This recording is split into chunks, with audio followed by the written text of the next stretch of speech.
בראש השנה ייכתבו, וביום צום כיפור ייחתמו.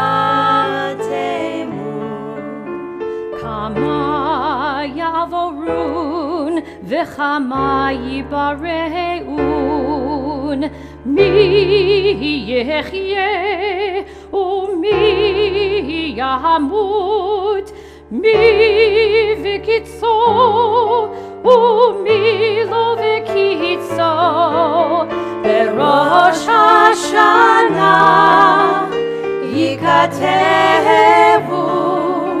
וביום צום כיפור ייחתמו. בראש השנה ייכתבו, וביום צום כיפור ייחתמו. מי באש ומי במים, מי בחרב ומי בחיה, מי ברעב ומי בצמא, ועם הרעש ומי במגפה, מי בחניקה ומי בסקילה. בראש השנה ייכתבו, וביום צום כיפור ייחתמו. בראש השנה ייכתבו, וביום צום כיפור ייחתמו. מי ינוח ומי ינוח, מי ישקיט ומי יטורף, מי ישלב ומי יתייסר, מי יעני ומי ישיר, מי יושפל ומי ירום. בראש השנה ייכתבו, וביום צום כיפור ייחתמו. בראש השנה ייכתבו, וביום צום כיפור ייחתמו.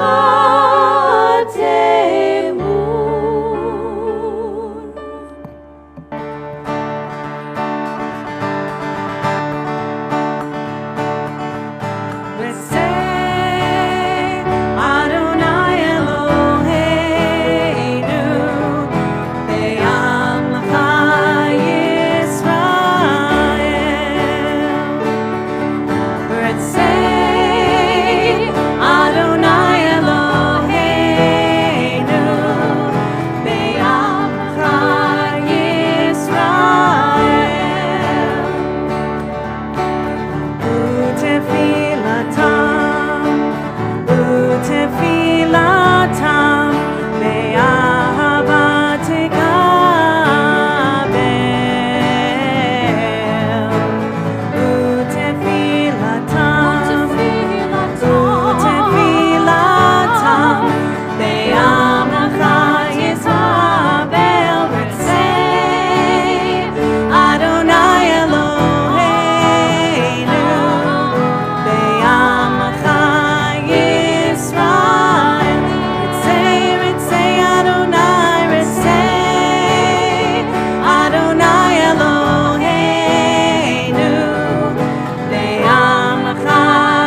Ritzei, Adonai Eloheinu, Be'amcha Yisrael. Ritzei, Ritzei, Adonai, Ritzei, Adonai Eloheinu, Be'amcha Yisrael. Baruch atah Adonai, she'otecha levadecha ve'ira nabo.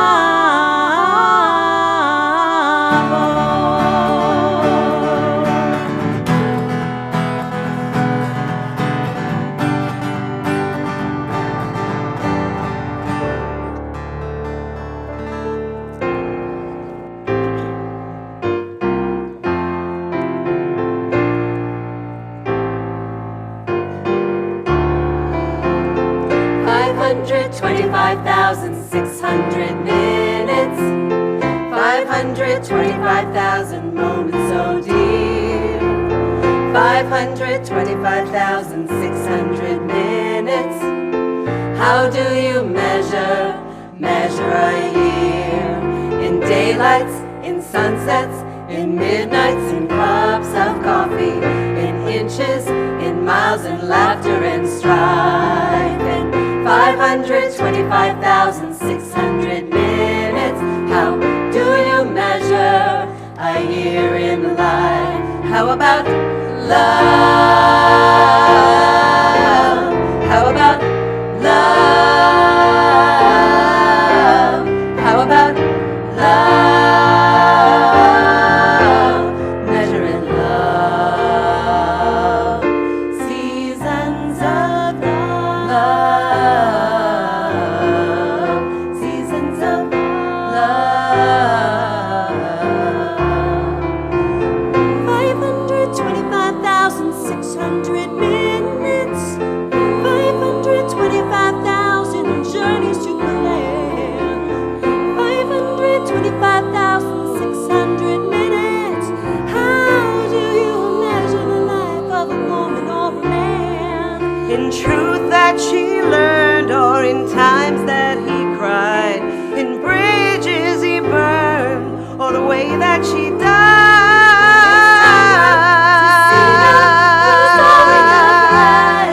Let's celebrate, remember a year in the life of friends.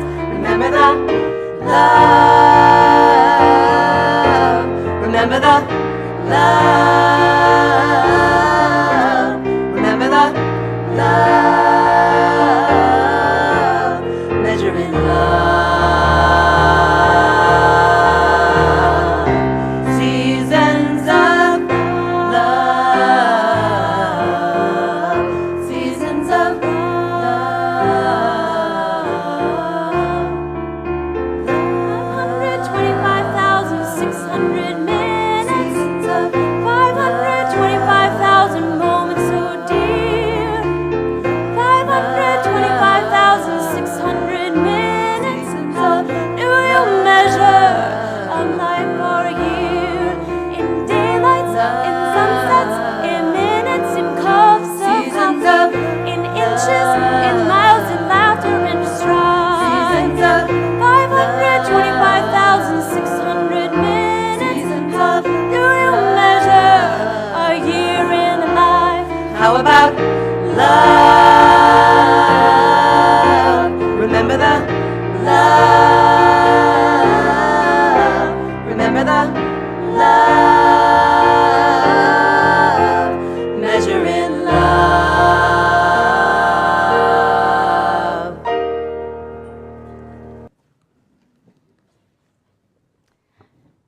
So this summer, I had the joy and privilege of leading our magical mitzvah trip to Israel, along with Cantor and Rabbi Glickstein.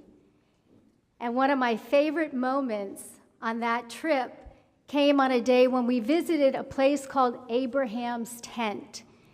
Abraham's Tent is in the Judean desert, and we were transported back to our ancient patriarch's time, listening to Abraham give a speech. I got to share that moment with my friend Sarah, who's here today. She knew her name was going to be mentioned. 5-year-old Sarah. Her eyes were bright with excitement as we listened to Abraham tell his story. And at the end, she tugged on my hand, her eyes big with wonder, and she said, "Rabbi, was that really Abraham Lincoln?"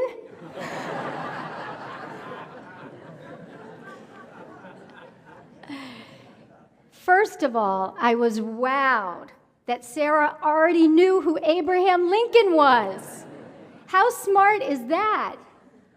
And at the same time, I was as tickled as you are by her conflation of Abrahams. Little Sarah knew all about Abraham, but the Abrahams just got jumbled together in her mind. Well, her question got me thinking about memory and how often it is that our memories do get jumbled. Like life, memory is not organized and linear. Memory mingles past events, which influence our present and often affect our future. It makes sense that I've been tangled up in memories lately.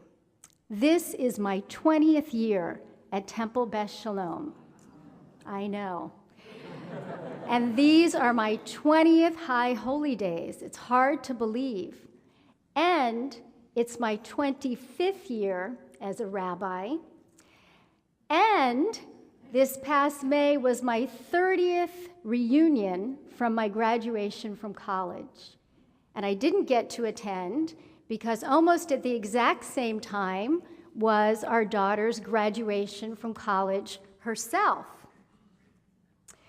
So I sat there at her graduation, full of nostalgia, breathing in the anticipation, exaltation, and relief of the beautiful spring day, wondering how in a flash I went from my own graduation to her graduation. I cried, not just for the sentimentality of that moment, but because I wanted to go back. Yeah. Hannah's graduation and my milestone years in the rabbinate are prompting all kinds of remembering and reflecting. We need these anniversaries, these significant events in our lives to serve as important reminders of who we are and where we've been. These moments are like our signposts along the way that keep us grounded and on the track that we're meant to be on. But more than signposts, I think that our very essence is composed of memory. The poet Yehuda Amichai states, "As long as a man is alive, his fathers are gathered within him, each cell of his body and soul, a delegate from one of his thousands of fathers since the beginning of time." So maybe this is one of the reasons why I have such a hard time parting with sentimental things. I have a copy of the Giving Tree given to our daughter Hannah when she was first born by her great-grandma Dory. I have rocks I've collected from Camp Coleman in Israel and Italy. I have old notebooks from high school and college. I have torn and crumpled and stained handwritten recipes given to me by friends and family over the years. And each time I touch these things, it's like I'm touching a memory, and I'm caught up in a place or a time or a person that may not be in front of me, but are part of me, inside of me. Alas, I cannot go back to the days of Sarah and her sister Nina and my childhood, or the adventure and fun of those college days. None of us can. But these mementos are almost the next best thing because it's like time travel They transport us back to who we were, and they unleash these memories that are embedded inside of us. I guess this is also why I can't bring myself to delete any contacts in my phone of people who are no longer living. This past year, in fact, I sent a text message to my dad, who's been gone for 2 years.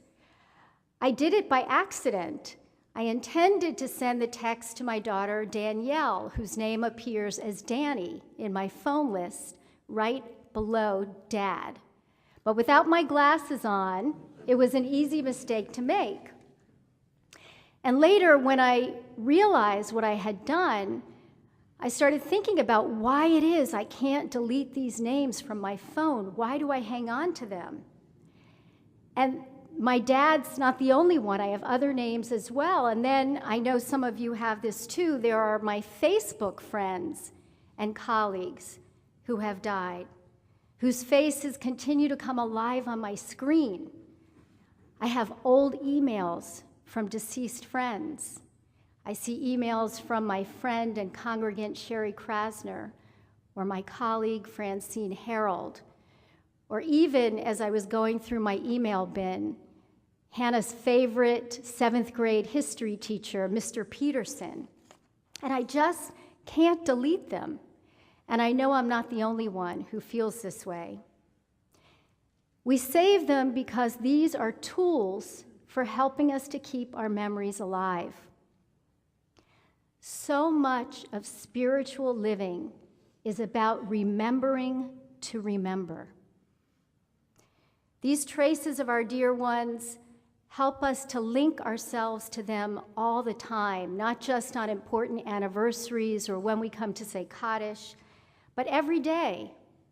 I know for me, whether I'm at Publix or in carpool, whether I'm on vacation or at work, a name or a face will suddenly come across my screen, and I'm linked to that person, and my heart tingles.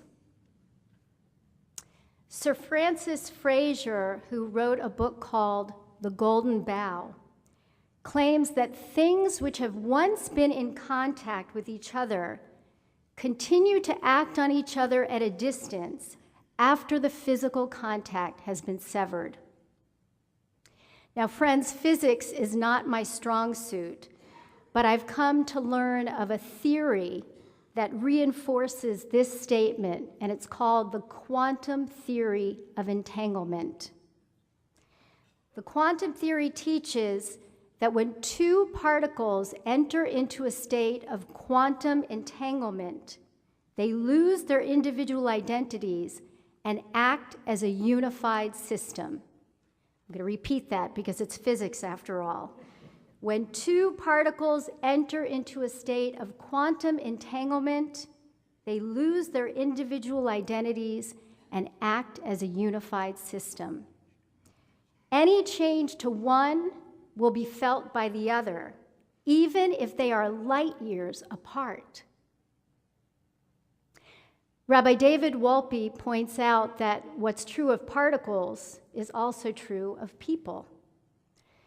Though we're now light years apart, I keep those names at my fingertips because they represent people who are now part of me, entangled with me.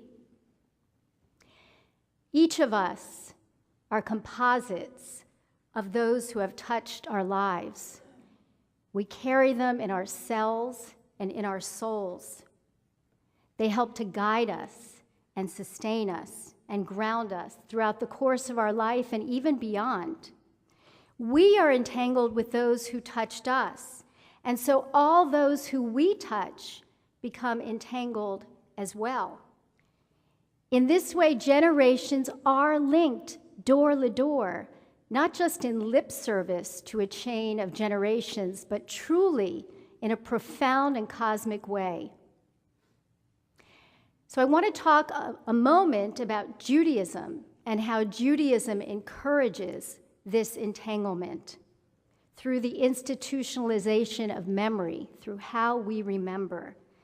Today, in fact, is known, among other things, as Yom HaZikaron, our day of remembering. How profound, how Jewish, that just as we're moving into a new year, just as we're moving forward, our tradition exhorts us to look back, to remember the past. Remember creation, remember redemption, remember revelation, remember every step along the Jewish story. And of course, you know it's not just today, Yom HaZikaron, that we remember. Every Shabbat, we recall creation. Every Passover, we recall redemption. Every Yom HaShoah, we recall the Holocaust. But you see, our tradition wants us to do more than passively remember. We are taught to take our past with us into the present, into the now, to entangle with it, to make it part of who we are. When we break the glass at a wedding ceremony, we bring the destruction of the temple for that moment into the chuppah. And when we taste the bitter herbs at our Seder table, we taste slavery, even at our comfortable tables. It is ke'ilu, it is as if we were there and we lived through these moments. You know, as a people, we are so renowned for our prodigious talent in remembering that several years ago, the Dalai Lama requested an audience with rabbis of all 4 denominations so that he could learn the secret of survival without a homeland. So it's no surprise that these rabbis disagreed vociferously on many, many things, including reincarnation and resurrection. You've just learned one of the keys to Jewish survival, said Rabbi Yitz Greenberg, an Orthodox rabbi. We disagree with each other almost all the time. No, we don't, said Rabbi Larry Kushner.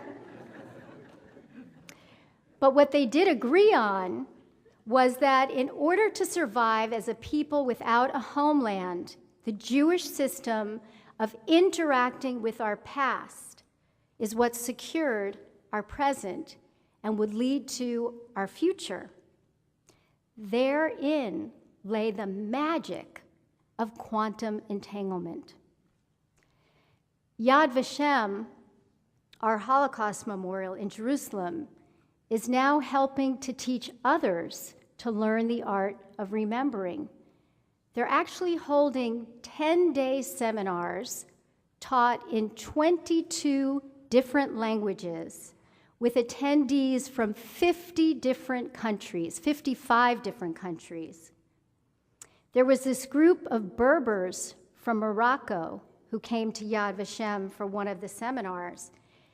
And when they were asked why they came, they said, at home, we've been reconstructing Berber history that had either been ignored or lost. And so we came here to learn how to remember. In ancient times, our high priest wore a breastpiece, and written on that breastpiece were the names of the 12 tribes.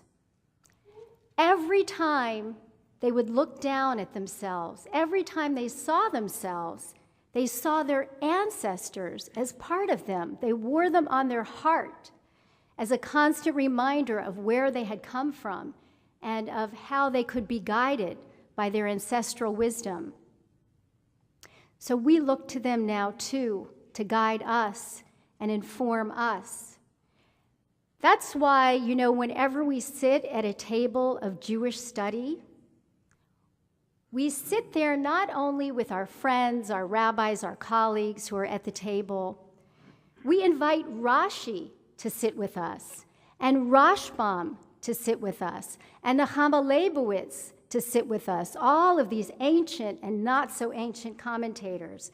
They're all there at the table with us. Even if we don't agree with them, they are there with us. You know, as we consider who to invite to the tables of our lives, there may be some we deliberately choose to keep out.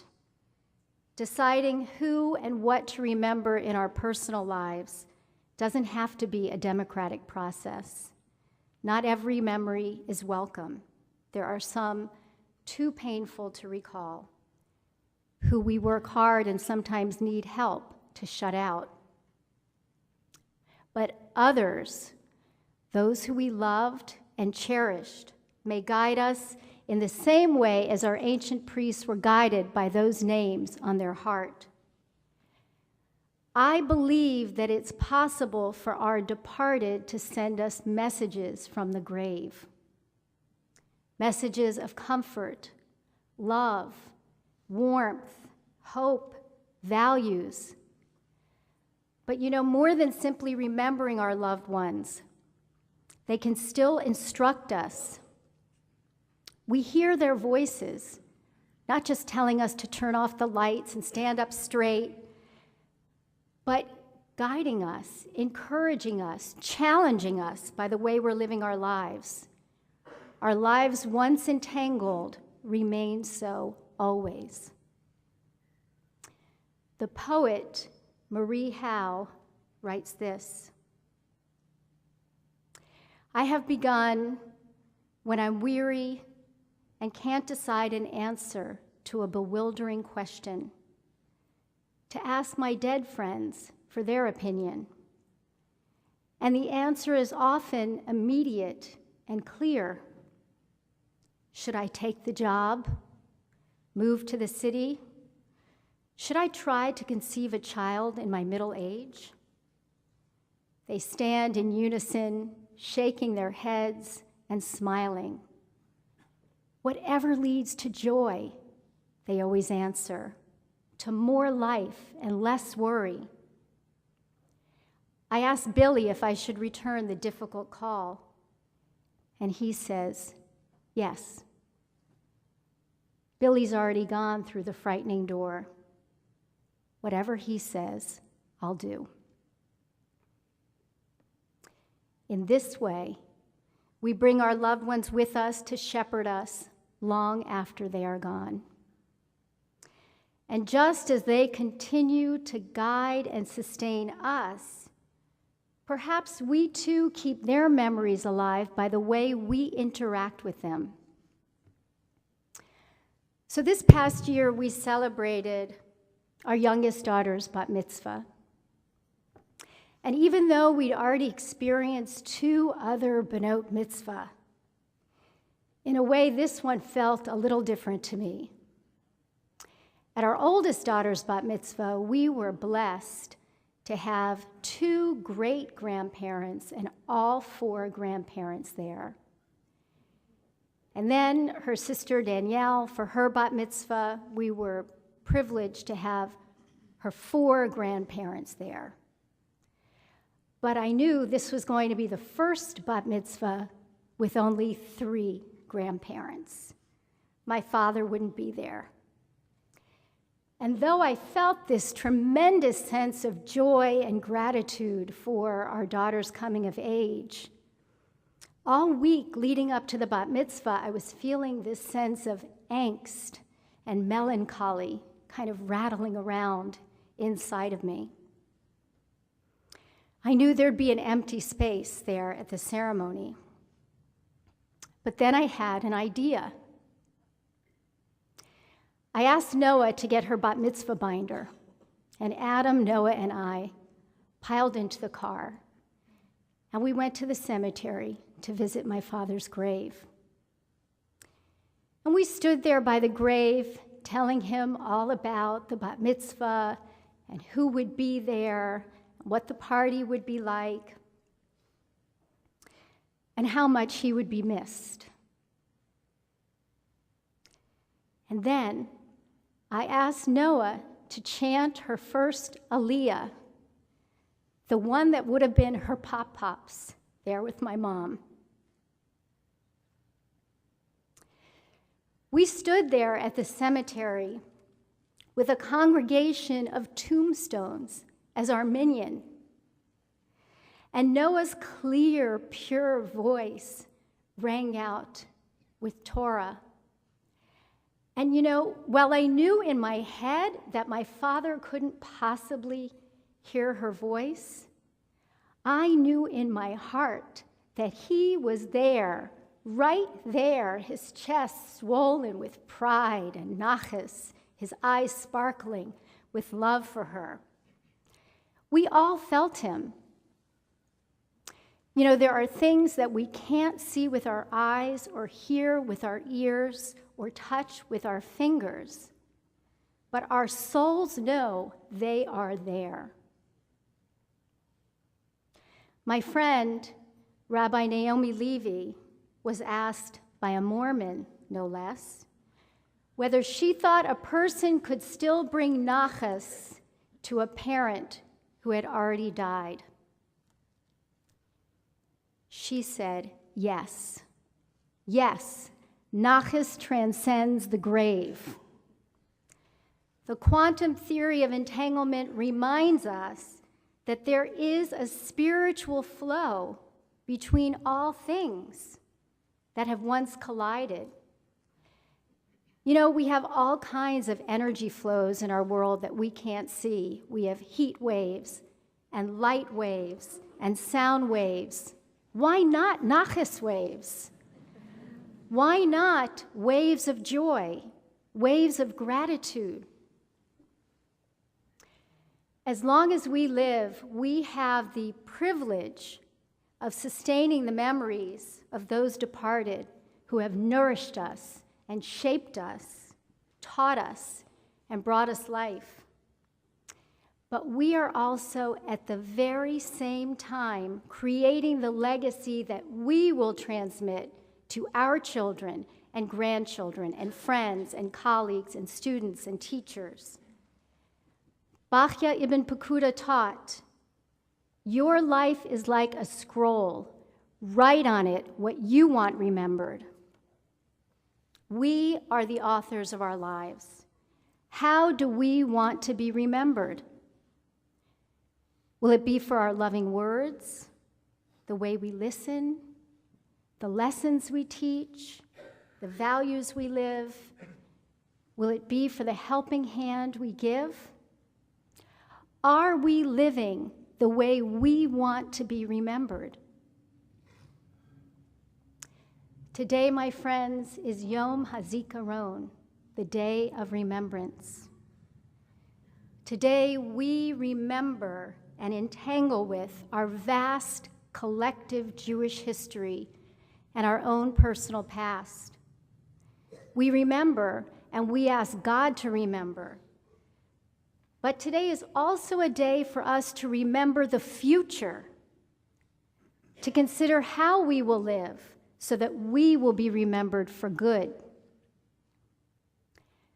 My friends, one day it will be our names that will linger in somebody's contact list or email bin, our voices that will echo, our memories which will entangle.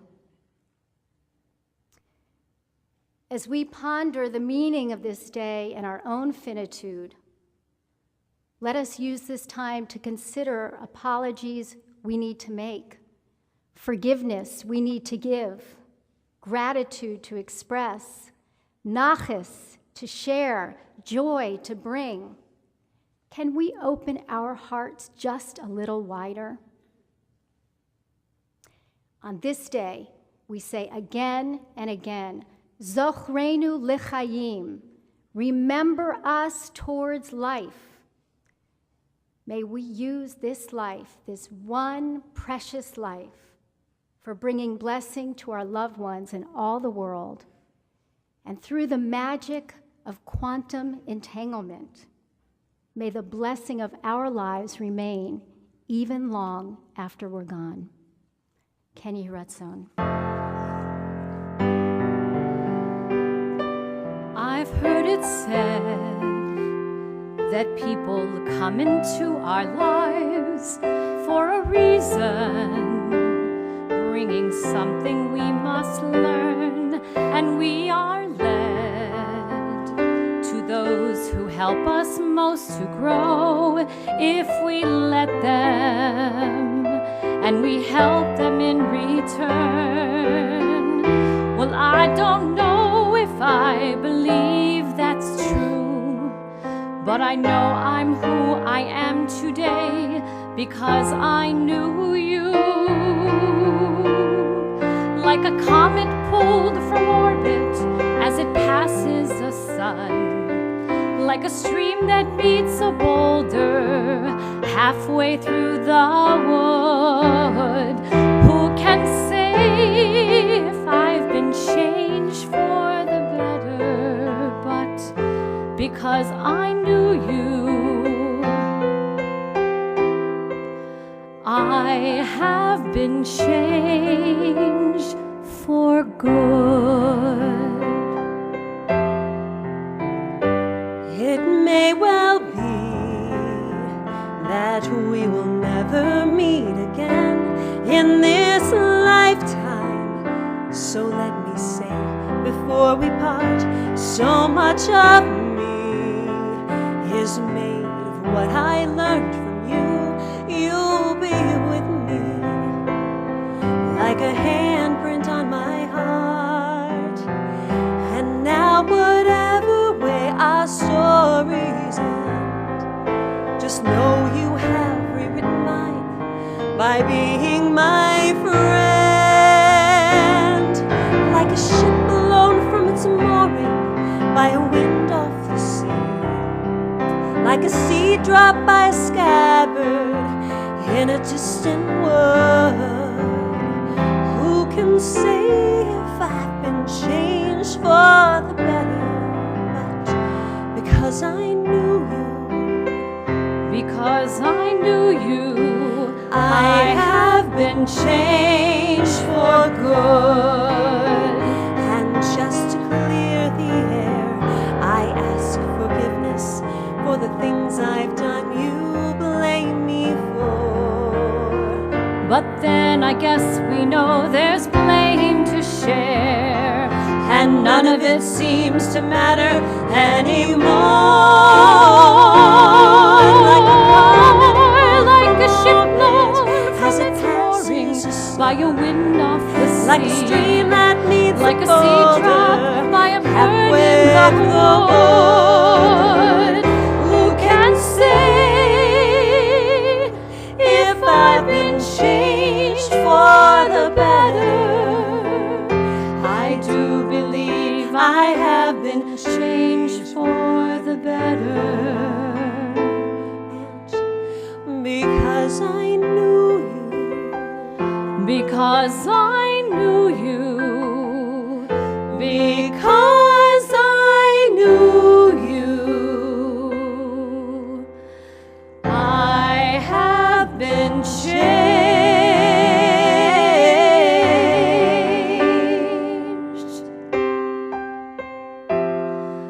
for good.